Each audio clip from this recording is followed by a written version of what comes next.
புதுசா இருக்குண்ணே. இது ரொம்ப புதுசா இருக்கு அப்படின்ற மாரியான ஒரு விஷயத்த தான் நான் இன்னைக்கு வந்து தெரிஞ்சுக்கினேன். நம்ம எல்லாருமே மாடு சாணி போடுறத வந்து பார்த்துருப்போம். மாடு நல்லா தின்னுபுட்டு சாணிய வந்து பொத்துன்னு பார்த்தீங்கன்னா வந்து கழிஞ்சு விடும். ஸோ அப்படி வந்து கழிஞ்சு விடும்போது, நம்ம எல்லாரும் ஒரு செகண்ட் அங்க வந்து நின்னு பார்த்தோம் அப்படின்னா, அந்த மாடு பார்த்தீங்கன்னா சாணிய போட்டு அந்த பட்டக்ஸ் இருக்குல்ல, அதோட சூத்து இருக்குல்ல, அத பார்த்தீங்கன்னா கொஞ்சம் கொஞ்சமா உள்பக்கம் வந்து இழுத்து வந்து விரிச்சு விடும்.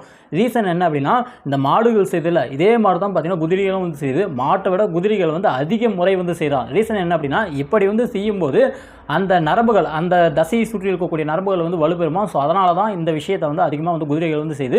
இந்த மாதிரி நரம்புகள் வந்து வலுப்பெறதுனால தான் இந்த குதிரைகள் அதிக தூரம் வந்து வேகமாக வந்து ஓடுது அப்படின்ற இந்த ஒரு விஷயத்தை வந்து சொல்கிறாங்க. இதற்குன்னு நம்முடைய தமிழ் மருத்துவத்தில் ஒரு பேர் இருக்குது. என்ன அப்படின்னா அஸ்வினி முத்திரை அப்படின்னு சொல்லுவாங்க. இந்த அஸ்வினி முத்திரை அப்படின்ற இந்த ஒரு கலையை நம்ம செஞ்சோம் அப்படின்னா நம்முடைய உடல் வந்து நல்லாயிருக்கும். ஆண்மை சம்பந்தமான பிரச்சனைகள் வந்து இருக்காது. அதே மாதிரி வந்து இந்த பட்டக்ஸில் பார்த்தீங்கன்னா வந்து கொப்பளம் வருது, புண்ணு வருது, இந்த மாதிரி அல்சர்னுவாங்க, அந்த அதுக்கப்புறமா ஏதோ சொல்லுவாங்களே அந்த பைல்ஸ்னுவாங்க. ஸோ இந்த மாதிரிலாம் வந்து வராது. இந்த மாதிரியான விஷயத்தை ஒரு நாளைக்கு 20 வந்து 30 முறை, அதாவது உள்பக்கமாக சூத்தை வந்து இழுத்து வந்து